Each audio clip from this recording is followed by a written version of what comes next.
સુરતના Puna police station વિસ્તારમાં road અકસ્માતની ઘટના પ્રકાશમાં આવી છે. સુરતના પુણા પાટિયા પાસે ગંગા હોટલની સામે માર્ગ અકસ્માતમાં બાઇક ચાલકનું મોત.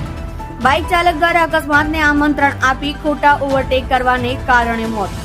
પૂરપાટ ઝડપે ચાલતી ટ્રકને ઓવરટેક કરવાને કારણે બાઇક સ્લીપ થઈ ગયું હતું અને બાઇક સવારને ટ્રકના પાછળના ભાગે અથડાતા ગંભીર ઇજાઓ થતા 108 એમ્બ્યુલન્સને ફોન કરતા તેને મૃત જાહેર કરાયો હતો. સુરતની પુણા પોલીસે ઘટના સ્થળે પહોંચી અકસ્માત મોતનો ગુનો નોંધી વધુ તપાસ હાથ ધરી છે. બાઇક ચાલક અને ટ્રક રોડ અકસ્માતના સીસીટીવી ફૂટેજ પણ સામે આવ્યા છે.